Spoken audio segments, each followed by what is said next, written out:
Shop update time. We've been working hard. It's been a lot of fun. Getting ready for the season. You know, there's snow outside, so we're kind of excited about it. So we just, we're gonna give you a bit of a rundown on what's happening here. So we've got the 925 Elan. We had the engine fitted. Oh my God, it's like dominoes here. So we've got the engine fitted. Everything works out groovy. We've got this Polaris overstructure that we're using. We've got everything sort of sized up for that as well. It's going to be pretty amazing how actually everything fits to it. There were a bunch of cracks in it here that we welded up. Everything's tickety-boo now. Tickety-boo, we all know what that means.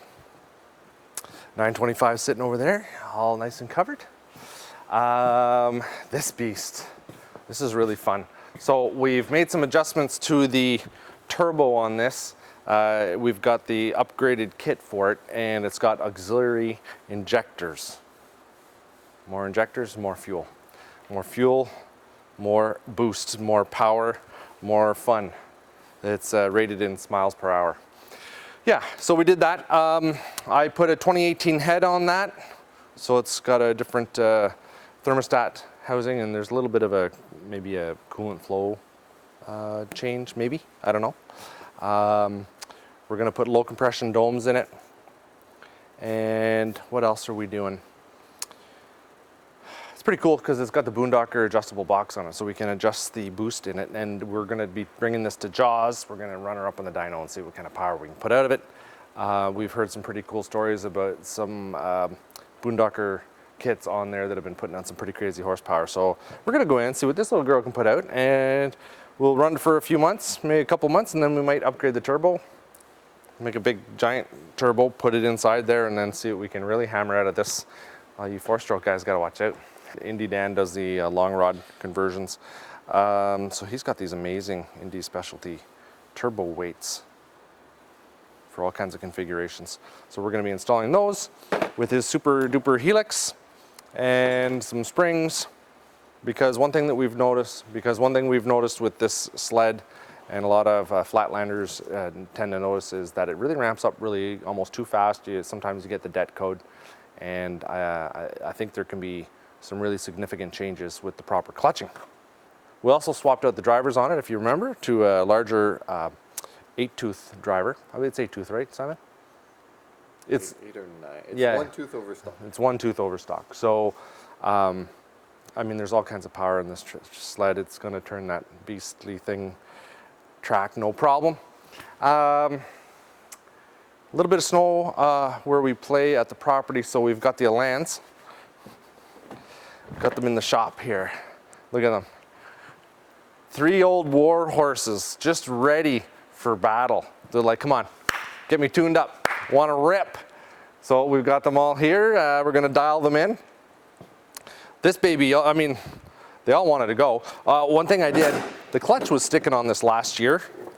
So it would stick wide open. I'd have to bang on it with a stick to get it to loosen up. So I bought a brand new Comet clutch. It's coming in, so we're going to pop that clutch off. I'll show you guys how to do that if you're so inclined. It's a 1971 snowmobile. That's pretty old. Not as old as me, though. Then we've got the 299 and the 250. So yeah, we're gonna get those all tricked out. So we have a couple options.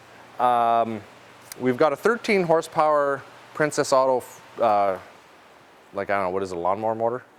That's some kind of a motor. Anyway, it has a snowmobile clutch on it. I used it in my Terrajet. We can put that in there, or I bought an inviter. If you guys remember what the old Yamaha inviter is, it's kind of sit there, you kind of almost have ape hanger handlebars on it. It's got a 300 single water-cooled or liquid-cooled 2-stroke in it. So I bought that as a whole donor. And I'm sure we could get that done in a day. I'm sure we could hammer one of those into this thing here in a day. I think it's up around 30 horse. So, I don't know. What do you guys think? Should we slap it in there? You guys let me know what you think. I know it would, well, it'd be good. I think it'd be pretty hilarious. I just want to check out the the clutching on it, see how it's set up. I can't remember if it has just a clutch tower or if it has a jack shaft, cross shaft in it. I don't know. So this is where we're at with the 925. So we're waiting for parts for the 925 from Arctic, and we're waiting for parts for the, that's why we kind of migrated on to the Polaris turbo sled, because we're waiting for parts for that. So we're waiting for parts for both of those. That's why we're doing these. I know I said I didn't want to skip on anything else until those are done, but hey, why waste time? We've got a bit of downtime because we're waiting for parts.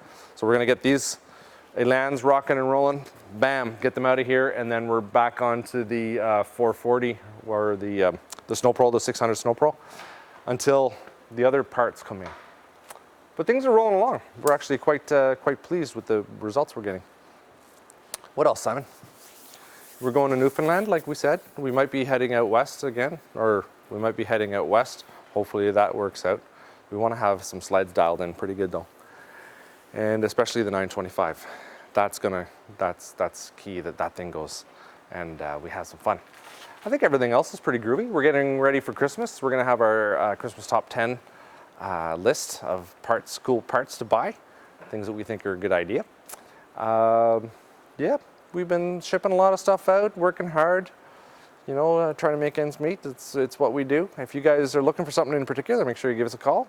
We've got our 800 number, and yeah, just keep on watching. Give me a thumbs up, hit the bell so you get the notifications, and check us out on social media, Facebook, and all that stuff.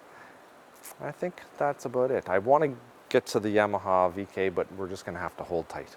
We did start this up here a second ago, and mouse nest flew out the side of that. That was pretty funny. But that's the life of an Elan. I'm pretty sure over the last 47 years, there's been at least 46 to 47 mouse nests inside that motor. Think about that. We've been creating a natural habitat for wildlife right there in that motor. How sweet. Right on. Okay, Simon, let's get some stuff done.